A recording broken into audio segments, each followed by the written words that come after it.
Hello everyone, आ गई है vocabulary वाली क्लास जो आप लोगों के लिए होती है बहुत ही खास, क्योंकि मैं बहुत ही अलग तरीके से आपको वोकैबुलरी सिखाती हूँ, जिसमें आपको एक वर्ड के बहुत सारे सिनोनिम्स मिल जाते हैं, अपोजिट वर्ड मिल जाती है, उसकी हिंदी मीनिंग मिलती है और साथ में एग्जाम्पल भी देती हूँ ताकि आप उसे किसी सेंटेंस में कैसे यूज करना है वो भी आप सीख पाए। तो हो गई ना इंटरेस्टिंग क्लास। तो चलिए बहुत सारे वोकैबुलरी को सीखते हैं और अपने इंग्लिश को स्ट्रॉन्ग करते हैं। एडजस्ट यानी कि समायोजित करना, एडजस्ट यानी कि समायोजित करना। सिनोनिम्स होते हैं अकस्टम, अकस्टम, मॉडिफाई, ऑल्टर। यहाँ भी आपके हिंदी के उच्चारण मैंने लिख रखे ताकि आप इसका भी अच्छे से प्रोनाउंसिएशन कर पाए और किसी के सामने आसानी से बोल पाए। Accustom, modify, alter. Opposite word होते हैं डिसअरेंज। इसके एग्जाम्पल्स होते हैं he needs time to adjust, उसे समायोजित होने के लिए समय चाहिए। He needs time to adjust. तो मैंने एक वर्ड के यहाँ पर 3 सिनोनिम्स आपको दे रखे हैं, इसके हिंदी मीनिंग्स है, साथ में अपोजिट वर्ड है और साथ में उसके एग्जाम्पल्स भी है। तो आप आसानी से एक वर्ड की बहुत सारे मीनिंग को याद कर सकते हैं। तो आप इसका स्क्रीनशॉट ले लें ताकि आप हमेशा की तरह इसे भी अपनी कॉपी में नोट्स बना लें और इसे अच्छे से याद कर पाए। अब है कॉम्प्रोमाइज। कॉम्प्रोमाइज यानी कि समझौता करना, कॉम्प्रोमाइज यानी कि समझौता करना। डेली लाइफ में ऐसे बहुत सारे हम सेंटेंस बोलते, मुझे समझौता नहीं करना, यानी कि कॉम्प्रोमाइज नहीं करना है। इसका हिंदी मीनिंग होता है समझौता करना। सिनोनिम्स होते हैं bargain, bargain, deal, adjustment, bargain, deal, adjustment. Opposite होते हैं रिफ्यूजल, रिफ्यूजल। कॉम्प्रोमाइज का अपोजिट हो गया रिफ्यूजल। इसके एग्जाम्पल होते हैं रिफ्यूज टू कॉम्प्रोमाइज, उसने समझौता करने से इनकार कर दिया। He refuse to compromise.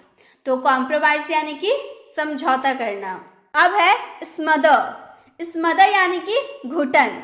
अभी तक आप लोग जानते होंगे कि सफोकेशन यानी कि घुटन होता है। यहाँ पे आपको न्यू वर्ड मिला ना, स्मदर यानी कि घुटन। स्मदर का मतलब ही होता है घुटन।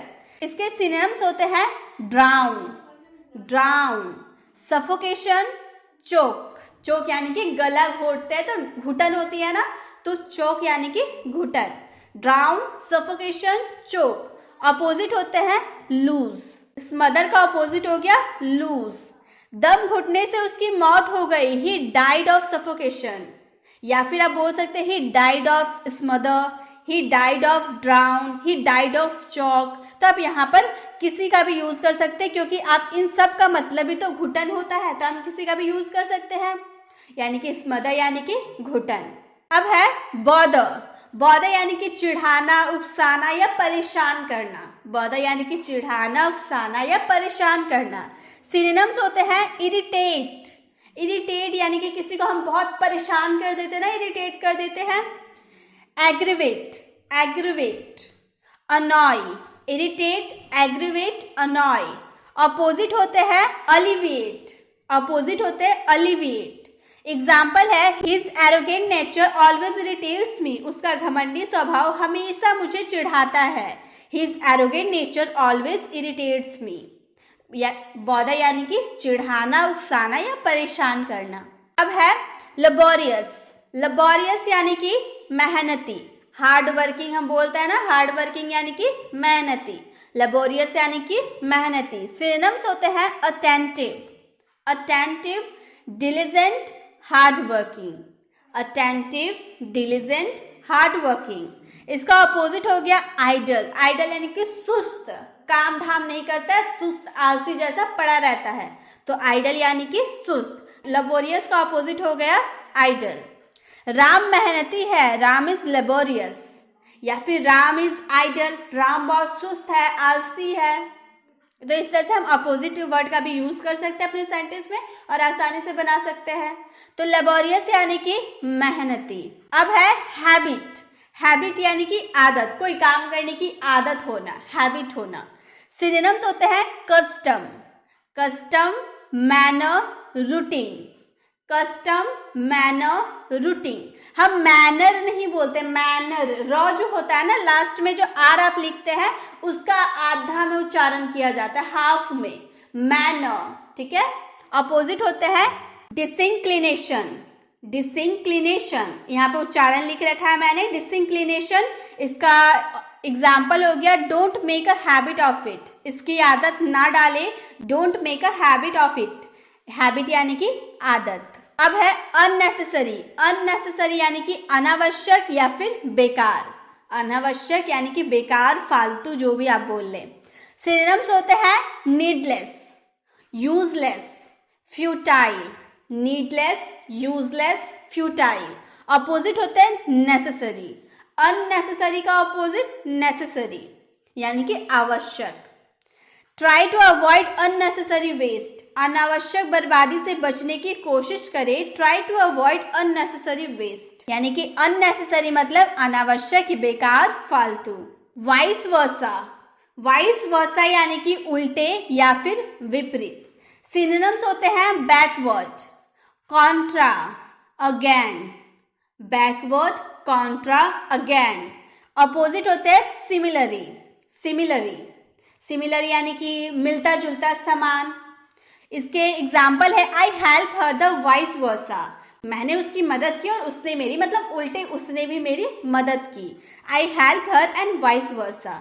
अब है चाइल्डहुड, चाइल्डहुड यानी कि बचपन, ये तो आप जानते होंगे, चाइल्डहुड यानी कि बचपन। इसके सिनोनिम्स होते हैं और क्या क्या हम चाइल्डहुड को बोल सकते हैं, बचपन को और क्या क्या बोल सकते हैं हम।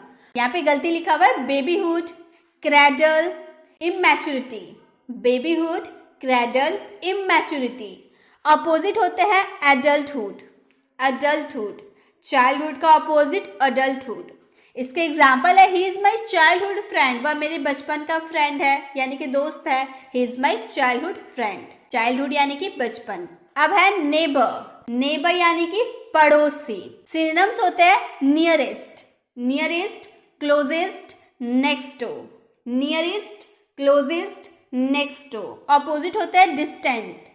एग्जाम्पल है ही इज माई नेबर, वह मेरा पड़ोसी है, ही इज माई नेबर। अब है नोटोरियस, नोटोरियस यानी कि कुख्यात या बदनाम। सिनोनिम्स होते हैं ब्लैंटेंट, ब्लैंटेंट, फ्लैग्रेंट, इनफेमस, ब्लैंटेंट, इनफेमस। अपोजिट होते हैं famous. He is a notorious gambler, वह कुख्यात जुआरी है, he is a notorious gambler.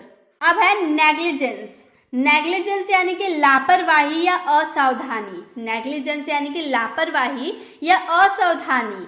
Synonyms होते हैं neglect, neglect, laxity, failure, neglect, laxity, failure. Opposite होते हैं केयर, नेग्लिजेंस के अपोजिट होते हैं केयर यानी कि सावधानी से कोई काम करना। The accident was due to negligence, हादसा लापरवाही के कारण हुआ। The accident was due to negligence. अब है इंटेंस, इंटेंस यानी कि तीव्र या फिर अत्यधिक, इंटेंस यानी कि तीव्र या अत्यधिक। सिनोनिम्स होते हैं acute, bitter, deep, acute, bitter, deep. Opposite होते हैं ब्लैंड, इंटेंस के opposite bland. Competition for the job was intense, नौकरी के लिए प्रतिस्पर्धा तीव्र थी। Competition for the job was intense. अब है रेलिवेंट, रेलिवेंट यानी कि उपयुक्त या फिर योग्य, रेलिवेंट यानी कि उपयुक्त या फिर योग्य। सिनोनिम्स होते हैं proper, admissible, applicable, proper, admissible, applicable. Opposite होते हैं इम्प्रॉपर, रेलिवेंट के अपोजिट होते हैं improper. Send me all the relevant information, मुझे सारी उचित जानकारी भेज देना। Send me all the relevant information. तो गाइज इसी के साथ हम लोगों ने इतने सारे वोकैबुलरी को सीख लिया। अब आप सभी पेज का स्क्रीनशॉट ले सकते हैं ताकि आप इसे बाद में नोट्स बना पाए। अब वीडियो कैसी लगी वीडियो को कमेंट में जरूर बताएं। अगर अच्छी लगी तो लाइक जरूर करें। अगर आप चैनल पर नए हैं और अभी पिछले वाली वोकैबुलरी वाली क्लास आपने नहीं देखी है तो उसे भी जरूर देख लीजिएगा। अभी तक आपने सब्सक्राइब नहीं किया है तो जल्दी से कर दीजिए और बेल आइकन को जरूर क्लिक कीजिए ताकि मैं जब भी ऐसी इन्फॉर्मेटिव वीडियो डालूं आप तक नोटिफिकेशन मिलती रहे। मिलते हैं नेक्स्ट वीडियो में, तब तक के लिए कीप लर्निंग।